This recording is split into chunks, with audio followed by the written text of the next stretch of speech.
الحمدللہ وکفی والصلاة والسلام علی من لا نبی بعد اما بعد فاعوذ باللہ من الشیطان الرجیم بسم اللہ الرحمن الرحیم قل اتعبدون من دون اللہ ما لا یملک لکم ضرا ولا نفعا واللہ هو السمیع العلیم صدق اللہ العظیم۔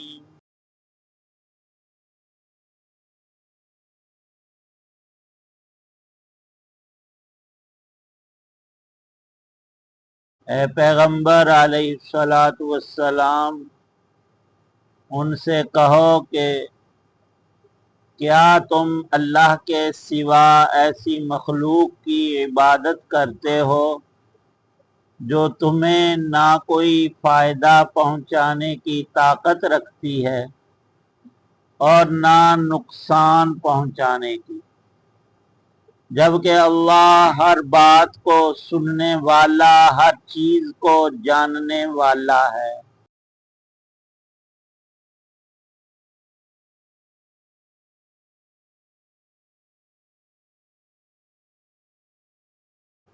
سورہ مائدہ کی آیت 76 ہے۔ اس سے پہلی آیت میں اللہ تعالی شانہ نے عیسائیوں کے شرک و کفر والے عقیدے کی تردید فرمائی۔ تمہارا یہ کہنا کہ حضرت عیسیٰ علیہ السلام اللہ کا بیٹا ہے، یہ 100% غلط بات۔ اور دوسرا تمہارا فرقہ ثالث و ثلاثہ والا، وہ تین کو خدا قرار دیتا ہے، اللہ، عیسیٰ اور روح القدس۔ یہ بھی اسی طرح غلط ہے۔ اور وجہ کیا ہے؟ وہ اللہ پاک نے خود ارشاد فرمائی کہ خدائی کے لیے، خدا ہونے کے لیے ضروری ہے کہ وہ محتاج نہ ہو۔ جو خود فقیر اور محتاج اور حاجت مند اور ضرورت مند ہے، وہ کسی کو کیا دے گا؟ خدا، الہ، معبود، اس کی عبادت ہم کرتے ہی اس لیے ہیں کہ ہماری ساری حاجتوں کی وہ کفالت فرمائے گا۔ جو ہمیں چاہیے وہ رب ہمیں دے گا، اور دے گا تو ایک طرف رہا، اس نے دے رکھا ہے۔ ہر ضرورت، ہماری حاجت اسی نے پیدا کی، پہنچائی اور ہمیں فری میں ہمیں عطا کر رکھی ہے۔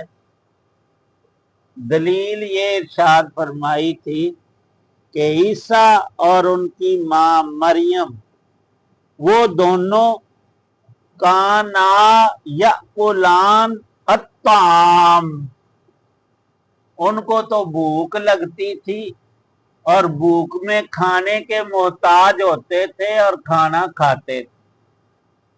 یہ ایک بات ارشاد فرما کر بشری حوائج کو اس میں ضم فرمایا ہے۔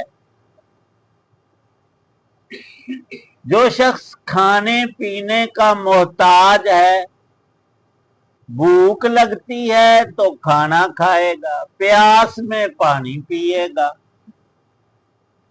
تو کیا سانس لینے کے لیے وہ ہوا کا محتاج نہیں ہوگا؟ اور تھکن میں اسے نیند کی ضرورت نہیں پڑے گی؟ حضرت عیسیٰ علیہ السلام اور ان کی ماں مریم بطول وہ کھانا بھی کھاتے تھے، سانس بھی لیتے تھے، سوتے بھی تھے۔ اور دوسرا پہلو دیکھا جائے تو کھانے کے بعد سارا کھانا جزو بدن نہیں بنتا، کچھ حصہ خون اور ہمارا جسم بن جاتا ہے، اور کچھ فضلات ہوتے ہیں، پیشاب پخانہ وغیرہ۔ وہ فضلات تو گندی چیزیں ہیں۔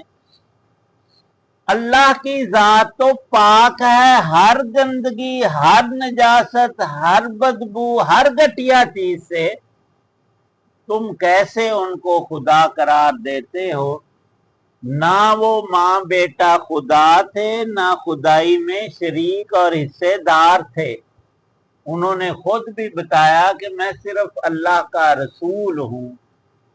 ایک بات تو یہاں مکمل ہوئی کہ خدا کو احتیاج لاحق نہیں ہونا چاہیے، محتاجگی، محتاج ہونا یہ الوہیت کے منافی ہے، خدائی کے برعکس چیز ہے۔ دوسری یہ کہ جو خدا ہوتا ہے نا، اس کے ہاتھ میں سارا نفع اور نقصان، پورا کنٹرول اور اختیار، اور اس کو قدرت ہوتی ہے ذاتی طور پر۔ تم ادھر کہتے ہو کہ یہودیوں نے پکڑ کر حضرت عیسیٰ علیہ السلام کو مصلوب کر دیا، صلیب پر لٹکا کر شہید کر دیا، مار دیا، اور ادھر ان کو خدا قرار دیتے۔ خدا تو خود زندگیاں بھی عطا کرتا ہے اور موت بھی اسی کے ہاتھ میں ہوتی ہے۔ اور یہ تو عین ایمان ہے۔ حضرت علی رضی اللہ تعالیٰ عنہ کا مشہور قول مبارک ہے کہ کوفے میں جب خلیفہ تھے، ان کی عادت مبارکہ تھی، تہجد گھر میں نہیں پڑھتے تھے، مسجد میں تشریف لاتے تھے آدھی رات کو۔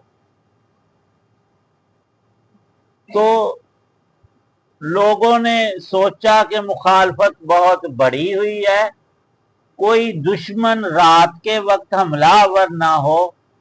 انہوں نے باڈی گارڈ مقرر کیا، ایک بہت ماہر شخص، جنگجو۔ جب آپ گھر سے نکلے تو دروازے کے باہر آدمی کھڑا ہے، فرمایا کہ کیوں کھڑے ہو؟ کہنے لگا جی آپ کی حفاظت کے لیے، کوئی دشمن حملہ نہ کر دے۔ ارشاد فرمایا کہ زمین والوں سے میری حفاظت کے لیے کھڑا ہے یا آسمان والوں سے؟ اس نے کہا آسمان کے فرشتے تو نظر نہیں آتے، اللہ کا حکم تو ڈائریکٹ نافذ ہو جاتا ہے، اس کا ہمیں کیا پتا، ہم تو زمینی دشمن کی بات کرتے ہیں، اس سے حفاظت کے لیے۔ تو فرمایا کہ فیصلے تو آسمانوں پر ہوتے ہیں، رب فیصلہ کرتا ہے اور وہی فیصلہ زمین پر اترتا ہے۔ جب فیصلہ وہاں ہونا ہے، وہاں تو کوئی حفاظت کر نہیں سکتا، تو تیری پھر یار کیا ضرورت ہے؟ یہ انہوں نے ایمانیات میں بہت اونچی بات ارشاد فرمائی کہ سارا نفع اور نقصان اکیلے اللہ کے کنٹرول میں ہے ذاتی طور پر۔ رہا انسان اور اسباب کا معاملہ تو وہ اللہ کے حکم کے تحت میں، اللہ چاہے تو کسی سے ہمیں نفع دلا دے، چاہے تو کسی کے ذریعے نقصان ہو جائے ہمارا، لیکن پیچھے مشیت کس کی؟ صرف اللہ کی۔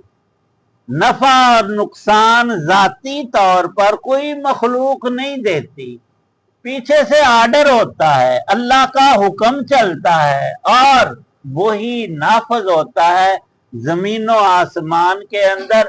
اب دیکھو کہ حضرت عیسیٰ علیہ السلام، ان کی والدہ، اور عیسیٰ علیہ السلام سے پہلے بہت نبی گزرے، وہ جب رب اور خدا اور اللہ نہیں تھے، الہ نہیں تھے، تو یہ بھی الہ نہیں ہے۔ اور کوئی بھی اللہ کا نبی اور رسول اور کوئی بھی مخلوق جو ہے وہ